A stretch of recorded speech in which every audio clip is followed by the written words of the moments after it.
Inicialmente, vamos abordar 3 pontos básicos das técnicas de estudo.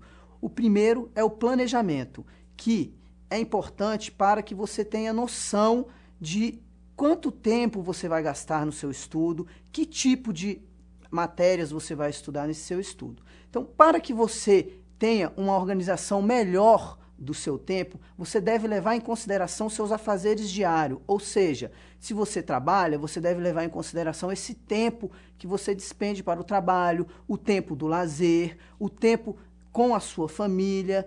Então, todo esse tempo que você gasta fora o estudo deve ser contabilizado para, a partir daí, você separar o seu tempo de estudo. Então, por exemplo, se você vai gastar 3 horas diárias de estudo, você deve calcular os 5 dias semanais, que daria um total de 15 horas.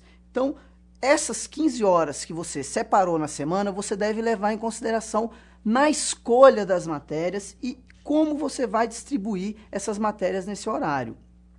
Mas como escolher as matérias? Qual conteúdo estudar? Que tanto de conteúdo estudar? Essa dúvida é uma dúvida que muitos estudantes têm.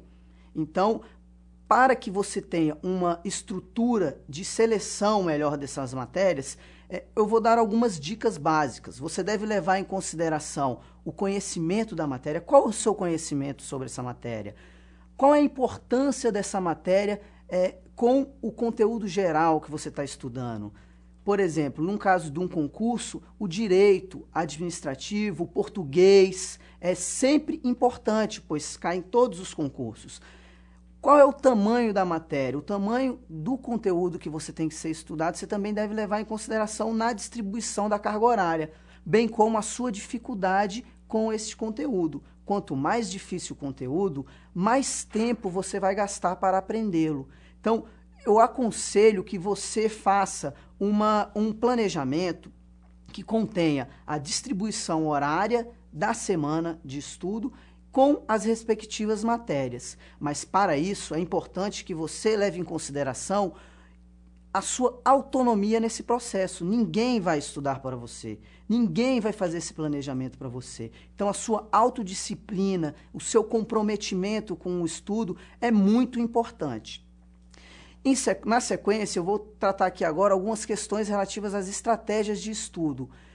Inicialmente, você pode passar uma leitura mais por alto do conteúdo. Então, é aconselhável que você leia todo o conteúdo, bem superficialmente, para você ter uma noção da complexidade, do tamanho de páginas, do tamanho de telas, da quantidade de tempo que você vai ter que se dedicar naquele estudo, para depois se aprofundar nessa leitura, fazer uma leitura mais ativa. O que vem a ser leitura ativa? É exatamente usar o dicionário nas palavras que você tem dificuldade, sublinhar as informações importantes, é uma técnica muito relevante quando você vai ler um livro. Alguns autores dizem que um livro ou um texto bem trabalhado, ele deve ser todo sublinhado. Então você pode utilizar um lápis, por exemplo, para depois não danificar o livro.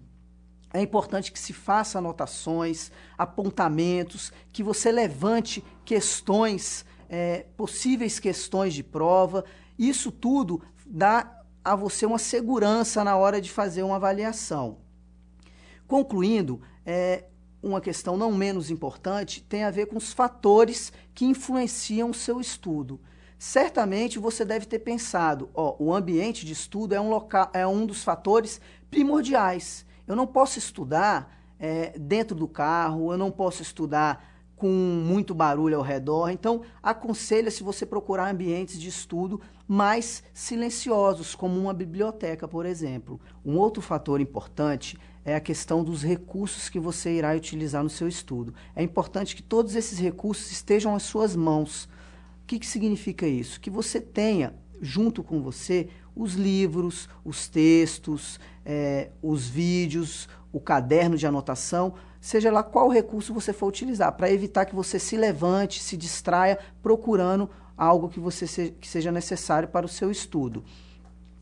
Uma questão importante também é com relação à alimentação. Ela tem que ser uma alimentação balanceada, saudável, Não evite comer produtos gordurosos, alimentos gordurosos, pesados, porque isso acaba afetando o seu resultado na hora de você estudar. Um outro fator que influencia o seu estudo é a sua atitude psicológica perante aquela ação. É importante que você tenha consciência e certeza de que, ao estudar determinado conteúdo, você vai aprender.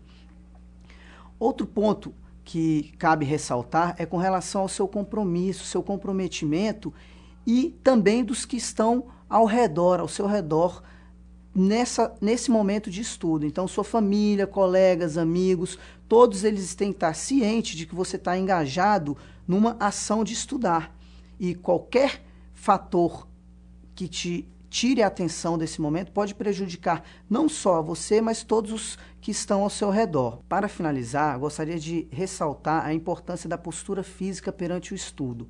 A forma como você estuda reflete muito nos resultados. Como, por exemplo, você deve evitar o estudo em cima da cama, o estudo deitado no chão, o estudo ouvindo música, estudo dentro do carro. Então, tente sempre buscar um ambiente que traga segurança e traga conforto quando você for estudar. Conforto não significa que você esteja relaxado, mas sim que te traga concentração. Finalizando, eu gostaria de propor a você que monte um plano de estudos e siga esse plano de estudos ao longo de toda a sua tarefa como estudante. Muito obrigado e até a próxima.